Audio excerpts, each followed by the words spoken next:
What up? I'm back again today, man. We got Niesha K, and we're gonna check it out and see what happened in the past few weeks.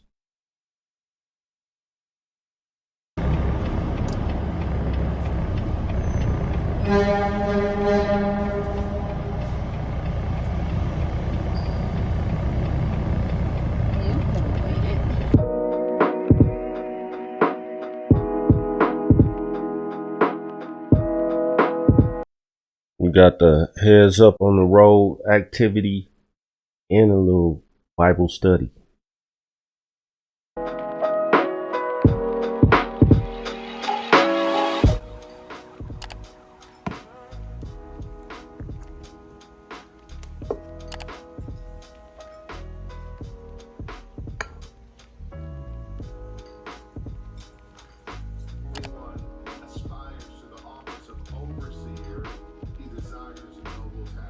Good morning, good evening, good afternoon. I just made it to work. Today happens to be one of the days where I do have to hook up to a trailer on my own. And if you don't know what I'm talking about, I was speaking in the last video about how the company that I'm currently working for, sometimes they spoil their truck drivers where they hook up to the trailer for you before you even pull in to work. I've had 90% of the time moments where I would just pull in to work, do a nice little quick pre-trip and pull off with the trailer. Like I didn't even have to do the extra steps of like hooking up, but today I do. I have a fun fact for you guys. I used to speak French. Well, no, I used to speak French in a French class, except I didn't speak it, I was learning French. So I used to be in a French class in college, but then I dropped out. My French class used to be one of my favorite courses. Now that I am 26 years old and it is 2023, I've been looking for a way to leisurely learn French on my own terms because I got a lot going on. And so I am happy to be in partnership with one of the top language learning apps in the world,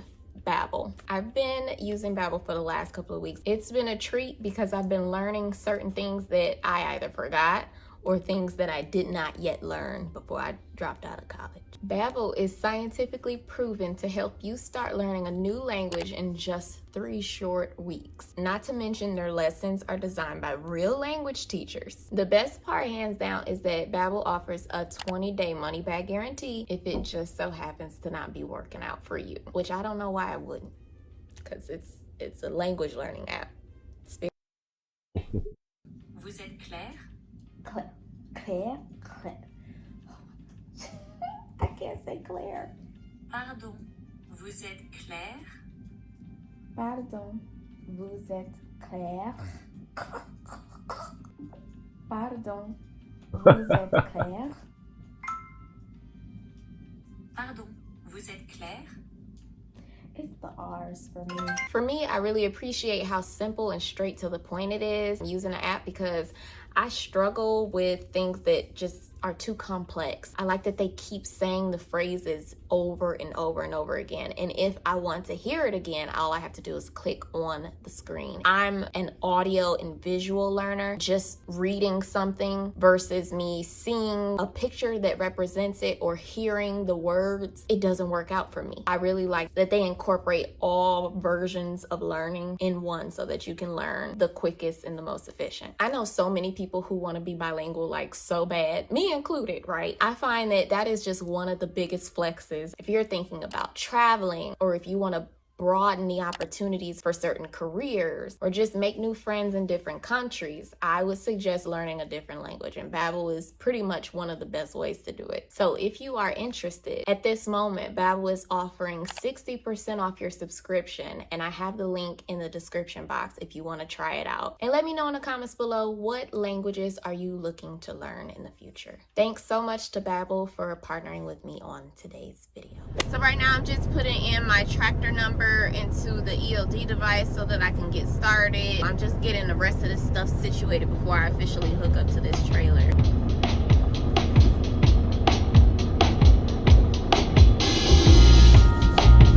Then the instrumentals be lit. I think she got it in the comment section where you can follow up on the music.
pre-trip. There's so many things that you should check during your pre-trip that if you're not getting into the same vehicle every single time, you need to check more than sometimes your other types of pre-trips. So say for instance, if I was assigned to a truck every single day, your oil or your coolant, things like that, you don't have to check it every single day. But there are things that I feel you should check every single day, and that is the tires, that is the lights, that is the hoses, because when you're driving, something can go underneath your trailer and you weren't really noticing it, and then next thing you know, you have an air leak in the back, or you can get a nail in the tire, or something that can damage the tire, or the tire can just deflate on you. You got to check your tires. And then the lights, everybody knows that a light bulb can go out like that, and especially considering I'm going out at night, it's very important that I check my lights. These are the things that I have no choice but to check. And then also a big thing about your pre-trip is not only doing a tug test when you're hooking up to a trailer, but also going underneath and making sure that there is a bar in front of your kingpin. That tells you that it is secure, and you can have the confidence that you're not going to end up dropping your trailer in the middle of the road or in the middle of the freeway. And I know sometimes it can be easy to skip steps. I'm not saying you can never skip a step, but you cannot skip the vital steps, because these types of steps will cost you big. Today, I only had to do a minimal check because it just so happens I've had this trailer repeatedly, like in the last week. This tractor I get at least 2 times a week. And then also, it just so happens this company is really, really, really on top of their equipment when it comes to like making sure everything's topped off. All in the same breath, it really doesn't matter how much confidence you have. If you're feeling uneasy even a little bit about your equipment, just check. Even if in my mind I'm like, it should be fine, I'll still check. I've made mistakes before that thankfully weren't detrimental, but it's taught me to be overly cautious in some situations.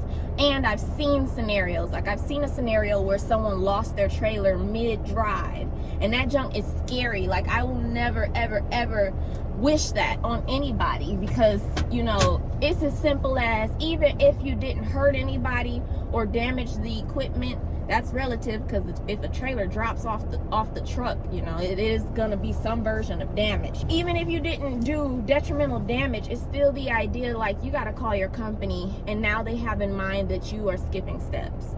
And that's not something you want in their mind. You want them to be confident that you're a driver that can handle being out here without being micromanaged, and you can pretty much handle the job, things like that. I'm about to go ahead and leave. I do have the added benefit of not needing to leave at a specific time, because either way I'm sitting at the shipper for at least an hour and a half before they start loading me, so I'm not missing out on anything by leaving a little bit later.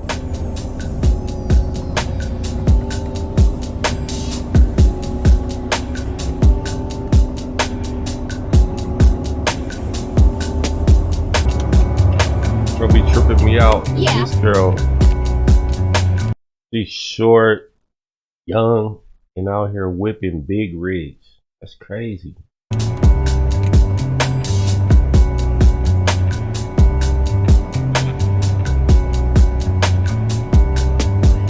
Okay, thank you. And the glow up is lit.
just wait for her to finish unhooking from her trailer so I can have the best room. I am here at my consignee. I haven't really picked up the camera since I started, mainly because majority of my shift is dark out, so it's really no point. You can't see me. But my goodness, I would have gotten here probably about 25-30 minutes earlier, but last minute I'm on the freeway 15 minutes from this location when I get a call from the people at the terminal. Thankfully he called me because I was unaware, but apparently the freeway was closed due to a accident out of nowhere, so I ended up having to reroute. The problem is I rerouted later than he originally told me to because he was lagging on his end. So the exit he told me to exit off of, I had already passed it, but I didn't know until it was too late. So I had to exit on a different path. Then I had to like try to figure myself out. I ended up like going around in circles like 3 times because I didn't know where to go, and I just had to eventually like slow down and look on the GPS. Ultimately, I thought the GPS was gonna be able to get me there until I realized that the GPS was trying to put me back on the same freeway that it took me off of because it was closed. So I don't know what that was about, but I ended up getting here because I ended up like tracing where I was supposed to go. I should have did that initially, but I was just I was being lazy, and I figured the GPS would take me there as long as I was paying attention to the bigger streets and not getting on the smaller streets. Anyways, I wouldn't advise anybody to do that. Like I said, I got here 6:12. It's now 6:15. I would normally get here like 5:40. Only problem is now I'm realizing that she wasn't the only one in my way. It's multiple people in my way. Oh my. All right. That was a long runaround story. Man, glad you made it.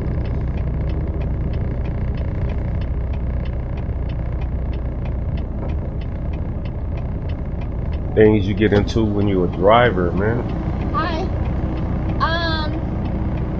I'm normally told to park somewhere over here, but I see it's really packed, so I don't know if there's somebody that can tell me if it's okay to park past this truck over this way.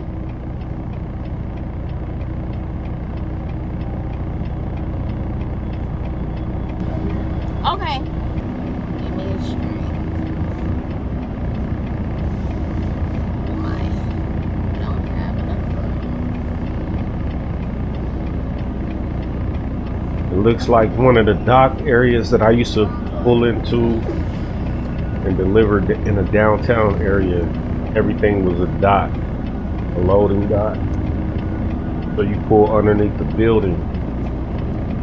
And I only drove box trucks. I never drove a big rig, but when I was training, they was showing me how you gotta grab the bottom of the wheel and turn it towards the way you want the back to go. And that's all I remember. And they weren't automatic, all of them were stick, so I didn't really want to get into that. But nowadays they got the automatics. I think I could do that.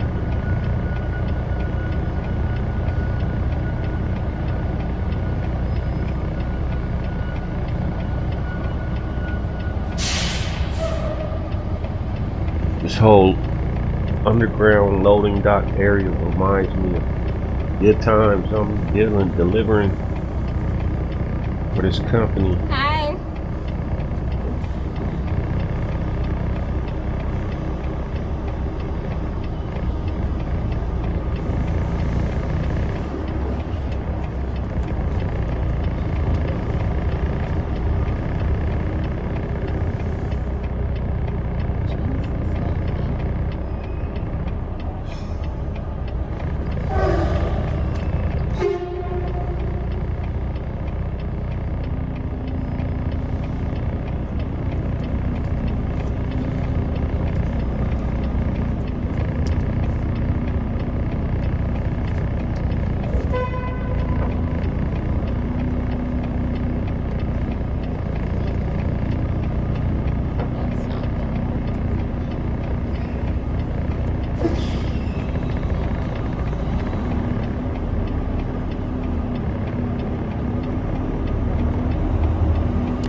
Look at Niesha, she like a little boss. Oh what?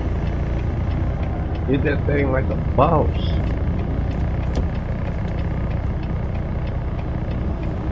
I am not touching them ribs.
Man, this is an adventure.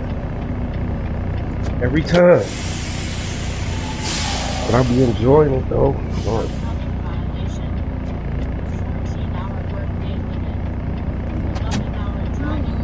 Okay, huge update. First and foremost, I know I look crazy. I look a doggone mess. That is because I have on layers. Why do I have on layers? Unfortunately, Pulled a whole there is 180 a on winter us. storm. If you hear any type of tumbling, that is my dog. Pepper. Pepper. Are you finished? Oh. I just woke up, by the way. I have to finish recording this. That's that look you get when she first turned over and grabbed her glasses and slapped them on.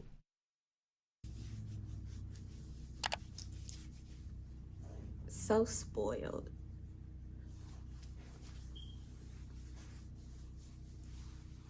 Little Pepper, what's happening?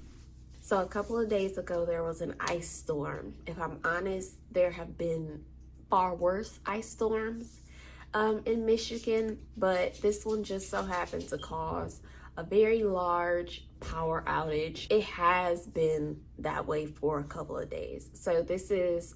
So I was just wondering, out there in Michigan, I know there was the train crash in Ohio, and they said that they burnt it, whatever spilled, and then there was a cloud that hit, a chemical cloud that just killed everything inhaling it animal. You know what I mean? The fish, birds. And I was wondering if it reached out there in Detroit. Pretty much. Mind you, I've been doing midnight shifts, so my mind could be a little fuzzy, but I think for the most part, it's been officially like over 48 hours of no lights, which means no heat and no hot water. And in my apartment complex, but also in plenty others and plenty other houses. Currently, it is 50 degrees in here, even though it's been freezing outside. I just checked the thermostat and that's what it says. But I definitely expected to have different things take place before the end of this video, but I can't really do those things because I'm very limited with what I can do. I currently have this candle going right here because it's about to get dark very soon. I'm fine. I have places to go. I'm just being stubborn and staying here, hopeful that the lights will turn on, mainly because I work midnights, and when I am asleep, most people are awake and vice versa. So it's difficult for me to sleep in an environment where there is no blackout curtains, where people are awake and moving around and making noise. And that definitely affects how I perform at work. So I can't afford to not be able to get good sleep. I've been bundling up and getting rest here and then leaving. There could be so many other people who are dealing with far worse, people who don't have a place to go. And so with that, I'm asking that everybody send out their prayers for anybody who's been affected by this storm in the worst ways. I'm so empathetic with that because it is really cold, but I have a place to go, you know, and I have clothes to bundle up in. There could be people who just generally don't have much. They're expecting that the electricians or whomever are going to be able to turn the lights and everything back on in the next day or so.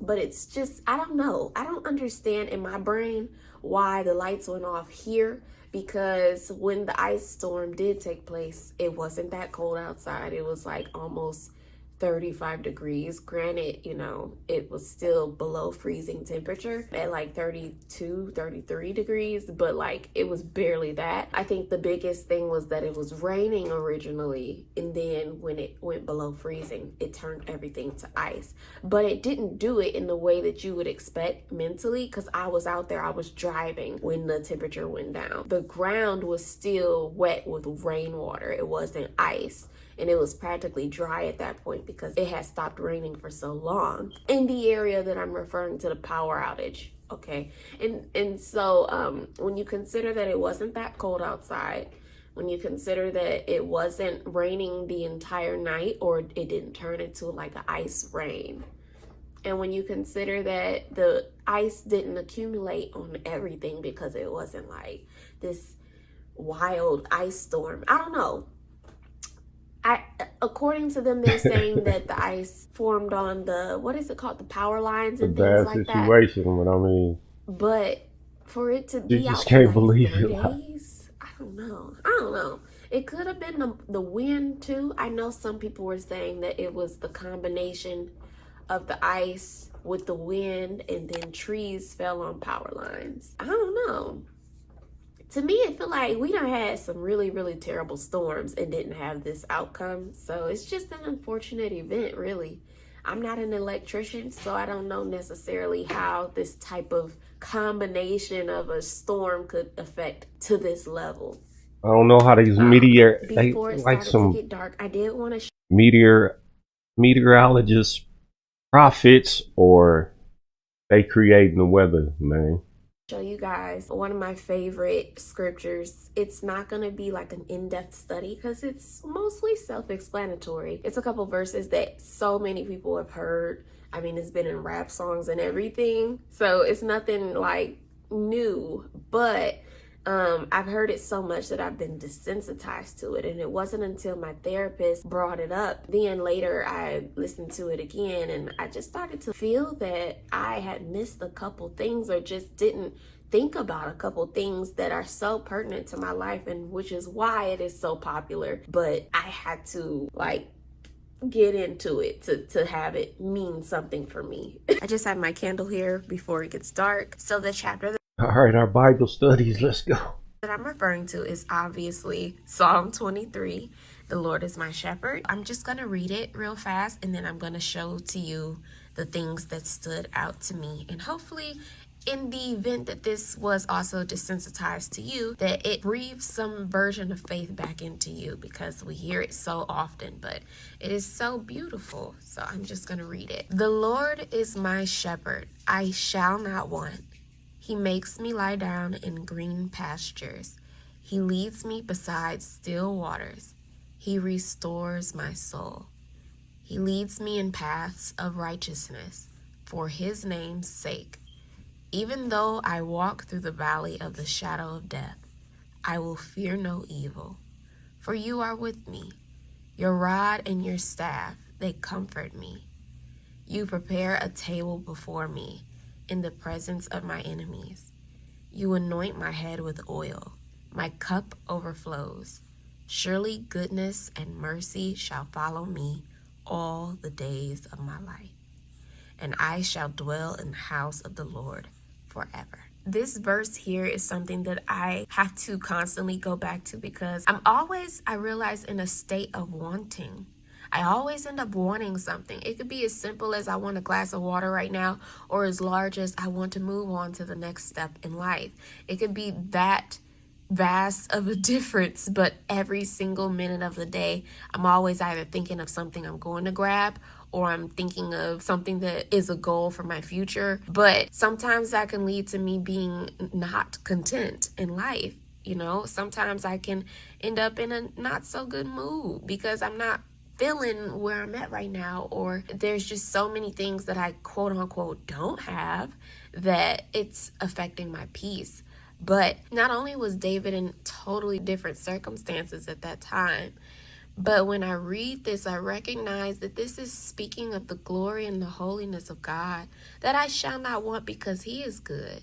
And so even though the world or my flesh yearns for something every second of the day, I know that will never end, because that's how we work out here. That's how our humanness is, that we're always looking to achieve the next best thing. And so I'm going to quiet that in me, because I know that every single word of the Lord is God breathed and is true. And if it says I shall not want, then I shall not want. That is something I'm going to work towards, despite my default setting of wanting every single thing that I don't have. I'm instead going to think about the things that I do have. I'm instead going to be content with the things that I do have, steward over the things that I do have, be grateful over the things that I do have. The next verse, it says, he makes me lie down in green pastures. He leads me beside still waters. He restores my soul. There are moments where I'm just simply not feeling myself, where I'm feeling down, when there's so many things on my mind that I either have to do, or certain things in my life that just don't seem like I have control over them. And obviously God has control. But when you pray about something and you don't hear from him, or when you feel like nothing's progressing in certain areas, that there are moments where you feel hopeless. God will sometimes call you to rest.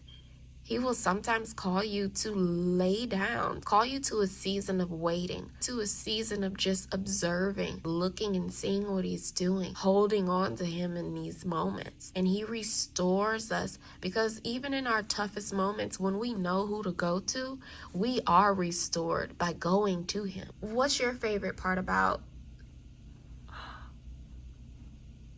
Oh my gosh, you guys! The light is on. That's a trip. During Bible studies, the light came on. See? That is good.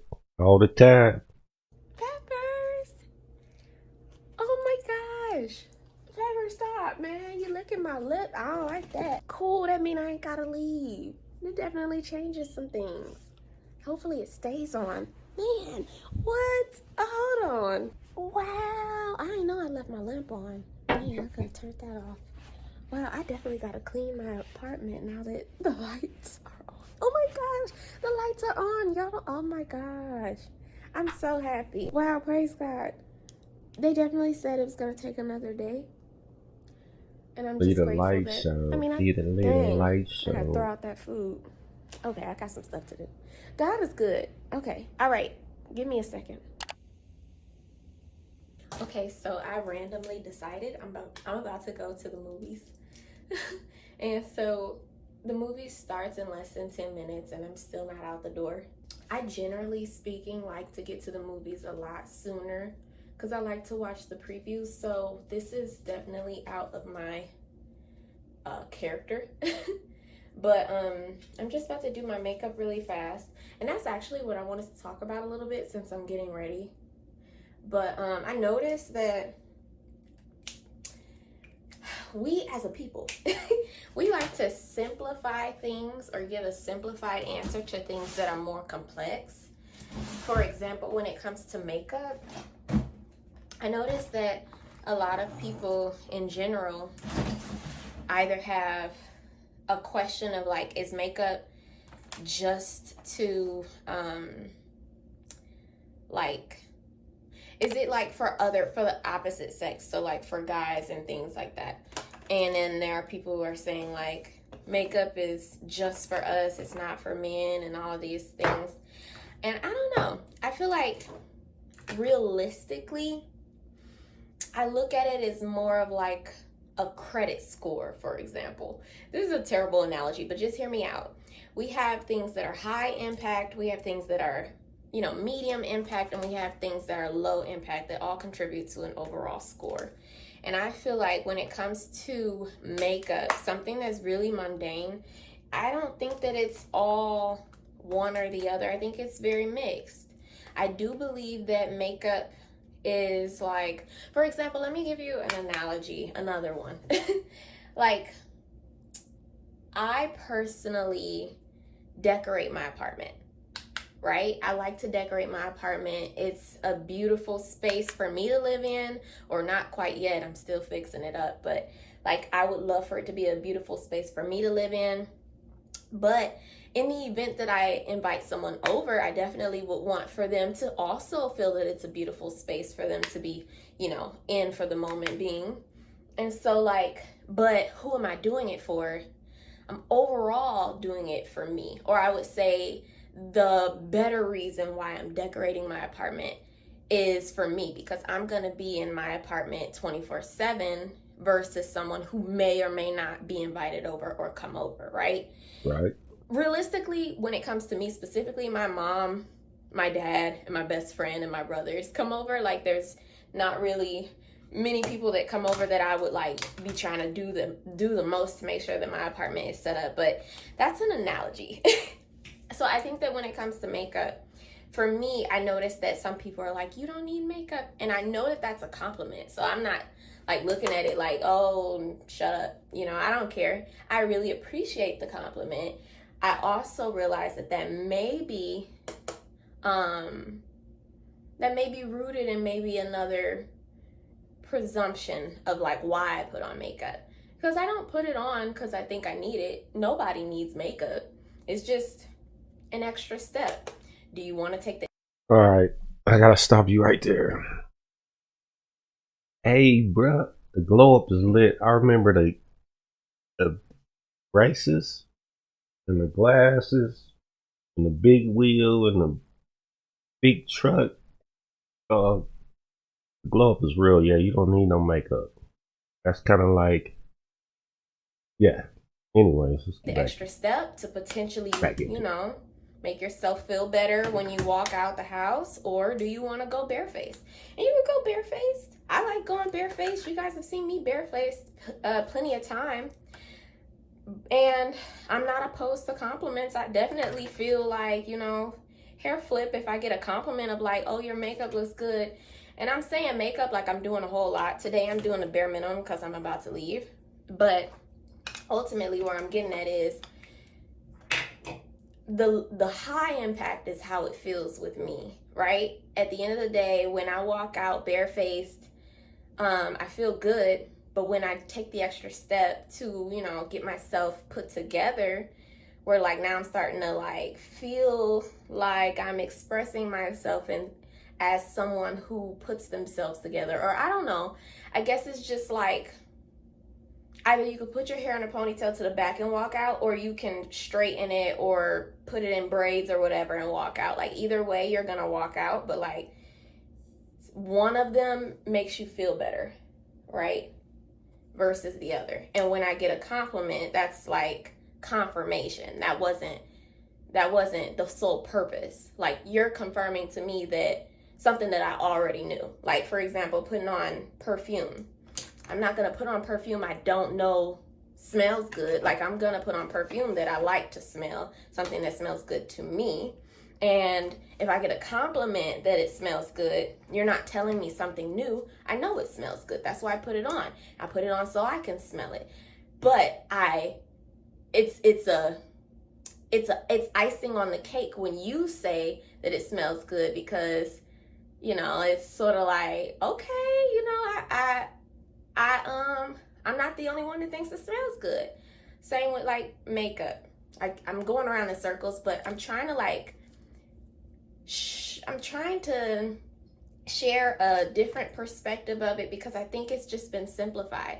I don't agree that makeup is solely for the opposite sex, because I don't know. I there's got to be a study that to put on makeup, or just to take an extra step in your day-to-day, like getting ready, increases a hormone or something that makes you feel good about yourself, right? It's got to be something like that, because it does make you feel better about, you know, stepping out versus stepping out, you know? So like when it comes to, back to the analogy of like my apartment, if I have the basic necessities, a couch, a bed, a table, a refrigerator, I'm good, right? I'm gonna be fine. I'm gonna be happy and grateful that I have a place to stay. But taking the extra step of having like air freshener or flowers or a nice pretty rug or throw pillows, that increases my comfortability, my joy, my appreciation for my own space.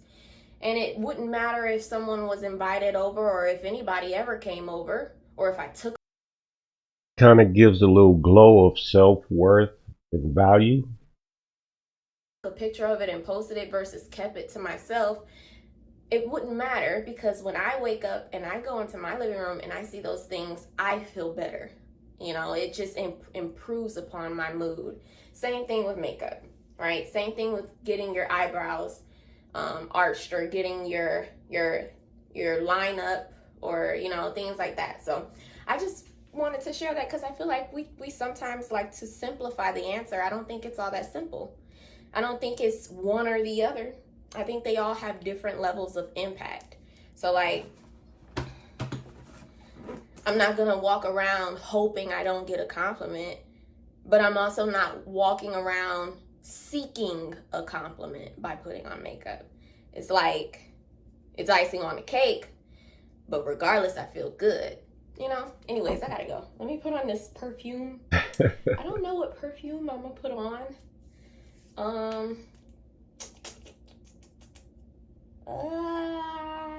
What do I feel like today? Oh wow, I'm not feeling like any of these. You know what?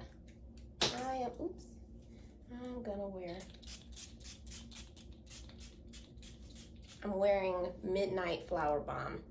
It's a little wet because I took a shower and it's steamy in here. And also, some people express themselves in what do I feel like today? Oh wow, I'm not feeling like any of these. You know what?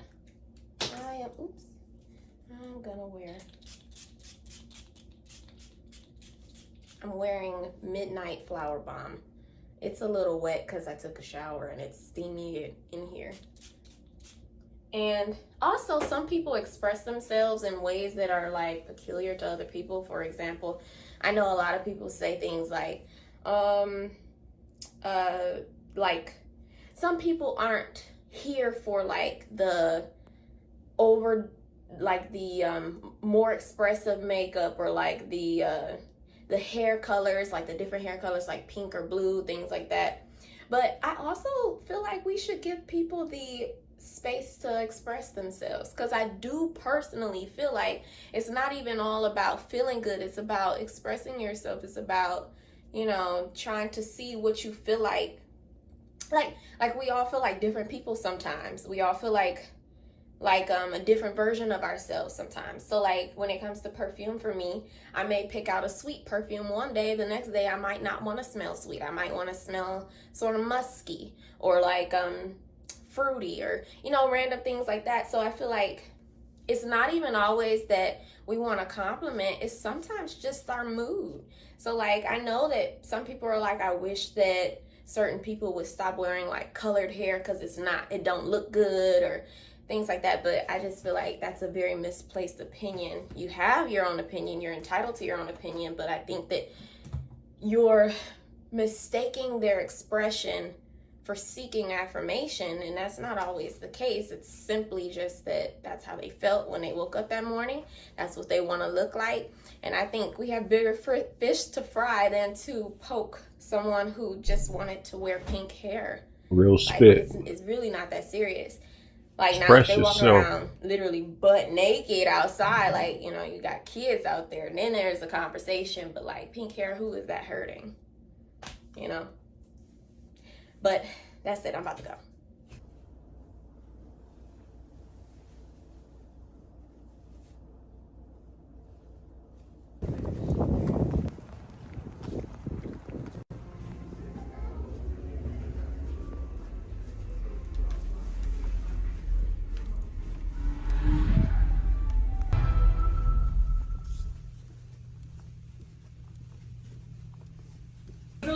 Chop it off. Let's do it.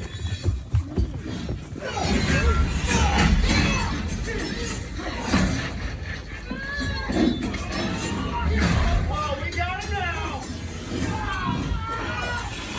You know what? I'm thinking there are probably sharper stairs somewhere else. The orifice? I'll go lost. Which is why Real quick, I'm gonna need before the I real quick, I'm gonna predict that this movie is gonna be like a 7 out of 10. Just gonna predict that now. The movie hasn't started yet. I think it's gonna be a 7 out of 10 for me. But hopefully I like it.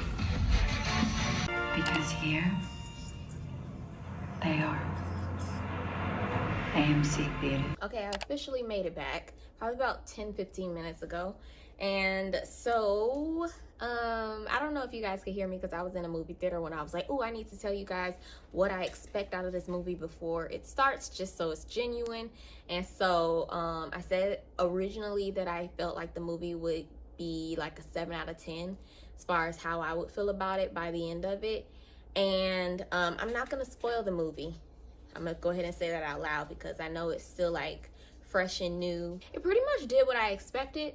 I feel like people have been calling me a harsh critic lately, but I like this movie, so I'm not gonna say too much. I would say officially 1 out of 10. I would give it like a 7.3. Yeah, I'm gonna watch it again just to get a better understanding of how I feel. Sometimes I want to wait a couple days before I officially say how I feel about a movie anyway, so I'm also not gonna give a whole spiel quite yet just because I sort of want to sit on it. I don't know why I be picking stuff apart the way that I do, but there's some things that I definitely feel about this movie that I feel like I'm just gonna eventually say. So if you guys definitely want like my take on the movie, let me know in the comments below. I'm still waiting for the day when we pull up and do a live video through a movie. So you can put a movie in the corner, you know what I'm saying? We can all grab some popcorn. But yeah, 7.3 out of 10. I liked it overall. And I don't know, perhaps this movie is giving me hope for phase 5 of Marvel.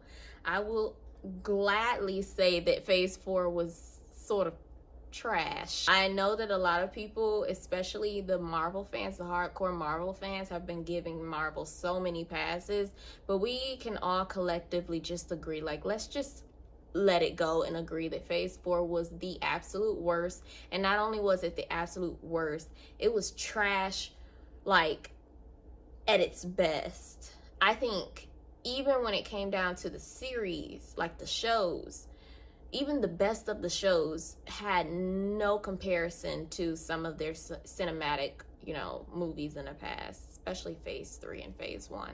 So yeah, Phase 4 definitely had me like, I wonder if DC is finally gonna pass Marvel up, considering, especially now with is it James Gunn, who's now officially on the DC side, and he's going to be directing and writing and producing some of these films that DC hopes to like put out as a means to start over.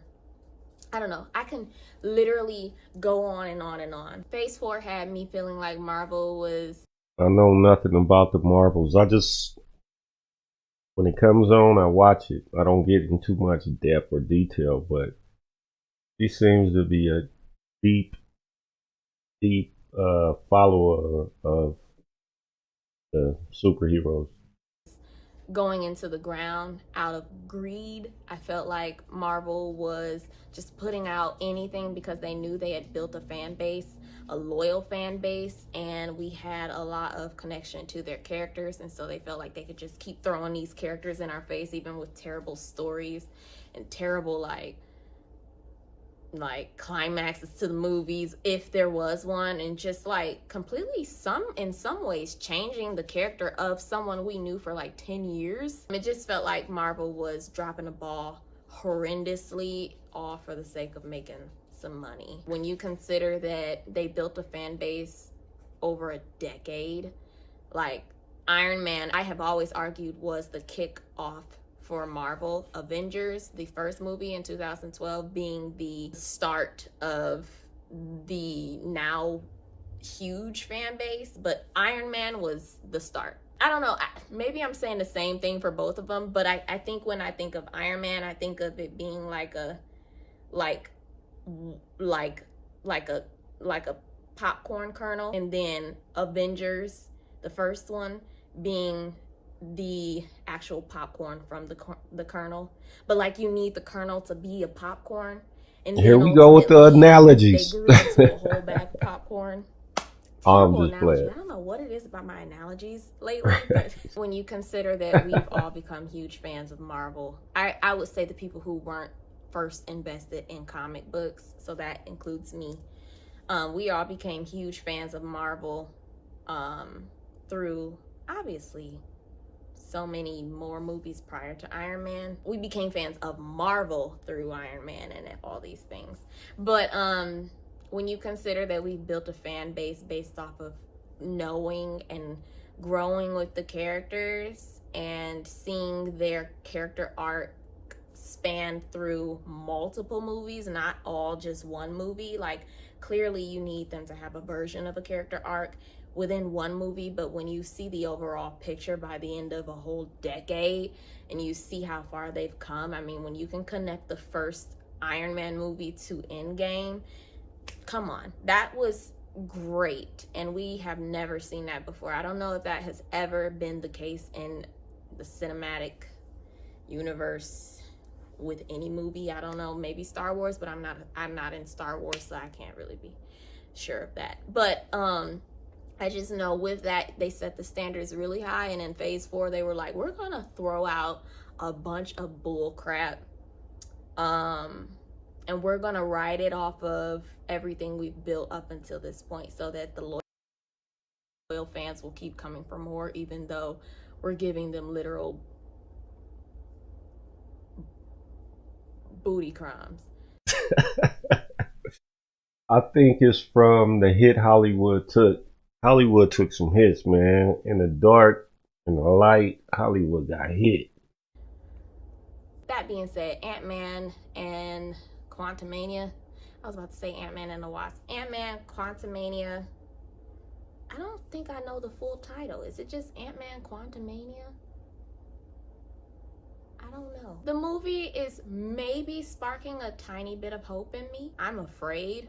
If I'm being honest, I'm still afraid. I'm afraid because if phase 4 is what they're coming off of, then they're coming off of a level that's so low that, like, will it be able to match phase 3, phase 2, phase 1, you know, the next phase 5 is what I'm referring to. Are they able to jump and get back to the quality they ended off on before phase 4? Because even if they decided to level up from phase 4, it's still nowhere near phase 1 through 3. especially 3.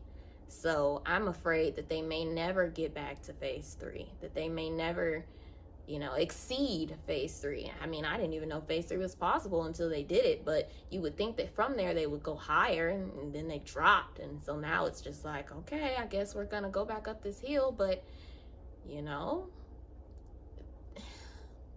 who knows if their motives are the same. So I hope it works out for you and beyond that Mark. though, That is funny. yeah, I think I'm gonna go ahead and end off the vlog. I'm gonna edit, because I have to edit. Yeah. Thank you all for watching, and I will see you guys in the next video. Love you. Bye. All right, man, that was Niesha, man. I think it was like 2 or 3 weeks since the last time she posted, but we're supposed to go into, not we, but I was going to go into a live post when they drop every week, because we was going to do the, you know what I'm saying, Bible study thing. She got that thing going on, but I don't know. We'll see how it goes. It was 3 weeks. It's been 2 more weeks, so we'll see what it do, man. I like the inspiration, and that's why we keep going. Why?